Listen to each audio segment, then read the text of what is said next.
Welcome to my channel. నా channel కనుక మీరు ఇంకా సబ్స్క్రైబ్ చేసుకోకపోయినట్టయితే ప్లీజ్ సబ్స్క్రైబ్. ఈరోజు మనం ఈ వీడియోలో 4 ఏప్రిల్ 2024 అంటే గురువారం రోజు స్టాక్ మార్కెట్ ఏ విధంగా ఉండబోతుంది అనే ప్రెడిక్షన్ వీడియోని మనం చూద్దాం. అసలు గురువారం రోజు ఓవరాల్గా స్టాక్ మార్కెట్ ట్రెండ్ ఎలా ఉండబోతుంది అనేది తెలుసుకునే ముందుగా ప్రీ మార్కెట్ సెషన్ గురించి మనం ప్రెడిక్ట్ చేయాలి అంటే అంతకన్నా ముందు రోజు అంటే Wednesday American stock market Nasdaq అక్కడి న్యూస్ మీద డిపెండ్ అయ్యి మార్కెట్ మూవ్మెంట్ చూపించే అవకాశం ఉంది. అలాగే నెక్స్ట్ రోజు అంటే థర్స్డే మార్నింగ్ టైం ఒక పాజిటివ్ ట్రెండ్ని చూపించే అవకాశం ఉంది. ఏషియన్ మార్కెట్స్ ఒక పాజిటివ్ మూవ్మెంట్ని చూపించే అవకాశం ఉంది. సో అలాంటి పాజిటివ్ ట్రెండ్ బిగినింగ్ మనకి దొరికిన తర్వాత మన మార్కెట్ ఓవరాల్ ట్రెండ్ మనం చూడాలి అంటే అది మిక్స్డ్ ట్రెండ్గా మూవ్ అయ్యే అవకాశం ఉంది.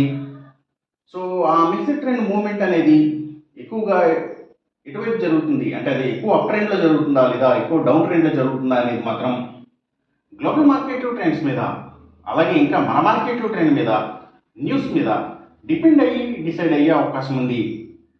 అలాగే సేమ్ బ్యాంక్ నిఫ్టీ కూడా మిక్స్డ్ ట్రెండ్గానే మూవ్ అయ్యి ఆ మిక్స్డ్ ట్రెండ్ మూవ్మెంట్ ఎక్కువగా గ్రీన్ మార్క్స్లో జరుగుతుందా లేదా రెడ్ మార్క్స్లో ఎక్కువగా జరుగుతుందా అనేది మాత్రం గ్లోబల్ మార్కెట్ ట్రెండ్స్ మీద అలాగే ఇంకా మన మార్కెట్ ట్రెండ్ మీద న్యూస్ మీద డిపెండ్ అయ్యి డిసైడ్ అయ్యే అవకాశం ఉంది. నిఫ్టీ ఐటీ మాత్రం నెగిటివ్గా ట్రెండ్ అయ్యే అవకాశం ఉంది. ఇక మనం ఇంట్రాడే స్టాక్ సెలెక్షన్ విషయంలో భాగంగా ముందుగా మనం గెయినర్స్ విషయం చూడాలి అంటే ఏవైతే నిఫ్టీ ఫార్మా అండ్ హాస్పిటల్స్ ముఖ్యంగా హాస్పిటల్స్ స్టాక్స్ మంచిగా గెయిన్ అయ్యే అవకాశం ఉంది. అలాగే ఇంకా ఎడ్యుకేషనల్ సర్వీసెస్కి సంబంధించిన అన్ని కంపెనీల స్టాక్స్ కూడా మంచిగా గెయిన్ అయ్యే అవకాశం ఉంది. ఇంకా సీడ్స్ కంపెనీల స్టాక్స్, సీపోర్ట్స్ అండ్ హార్బర్స్, అలాగే ఆర్గానిక్ ప్రొడక్ట్స్కి సంబంధించిన కంపెనీల స్టాక్స్, ఆయుర్వేదిక్ ప్రొడక్ట్స్, ఆయుర్వేదిక్ మెడిసిన్స్ని తయారు చేసే కంపెనీల స్టాక్స్, సో ఇవన్నీ కూడా గెయినింగ్ సైడ్ ఉండే అవకాశం ఉంది. అలాగే ఇంకా బయో ప్రొడక్ట్స్ అంటే బయోగ్యాస్, బయో పవర్, బయోడీజిల్ వీటిని తయారు చేసే కంపెనీల స్టాక్స్, సో ఇవి మంచిగా గెయిన్ అయ్యే అవకాశం ఉంది. అలాగే ఇంకా పబ్లిక్ లిమిటెడ్ కంపెనీల స్టాక్స్ చాలా వరకు కూడా గెయినింగ్ సైడ్ ఉండే అవకాశం ఉంది.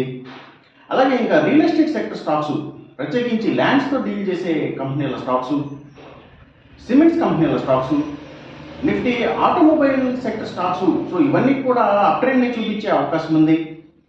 అలాగే ఇంకా గవర్నమెంట్ బ్యాంక్స్ అండ్ ఫైనాన్షియల్స్ అంటే పిఎస్యూ బ్యాంక్స్, గవర్నమెంట్ ఫైనాన్షియల్స్ కూడా గెయినింగ్ సైడ్ ఉండే అవకాశం ఉంది గురువారం రోజున. ఇక మనం ఇంట్రాడే లూజర్స్ విషయం చూడాలి అంటే ఏవైతే కమ్యూనికేషన్ సెక్టర్ స్టాక్స్ వాటిని బేస్ చేసుకుని పనిచేసే cell phone towers, cables, internet services providers ఇలాంటి వాటి స్టాక్స్, అలాగే మీడియా అండ్ టెలివిజన్ ఛానల్స్కి సంబంధించిన కంపెనీల స్టాక్స్ ఇవి ఎక్కువగా నెగిటివ్గా ట్రెండ్ అయ్యే అవకాశం ఉంది.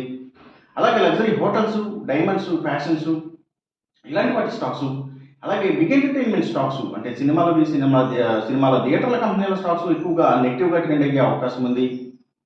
అలాగే ఇంకా స్టీల్స్, ఐటీ స్టాక్స్, సిగరెట్ కంపెనీల స్టాక్స్, స్పిరిట్స్ స్టాక్స్ ఇవన్నీ కూడా నెగిటివ్గానే ట్రెండ్ అయ్యే అవకాశం ఉంది.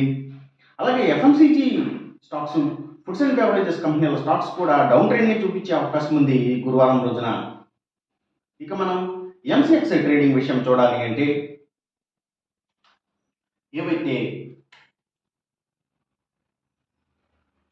గోల్డ్ ప్రైసెస్,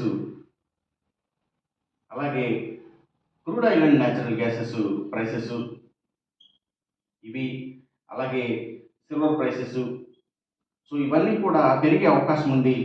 కాపర్ ప్రైసెస్ మాత్రం తగ్గే అవకాశం ఉంది.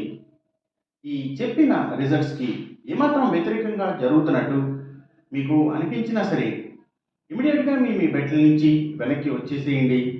ఇది కేవలం ఒక ఆస్ట్రాలజికల్ ప్రిడిక్షన్ మాత్రమే, దయచేసి గమనించండి. అలాగే ఈ వీడియో కనుక మీకు నచ్చినట్టయితే నా ఛానల్ని సబ్స్క్రైబ్ చేయండి, అందరికీ ఈ వీడియోని షేర్ చేయండి, లైక్ చేయండి. Thank you for watching.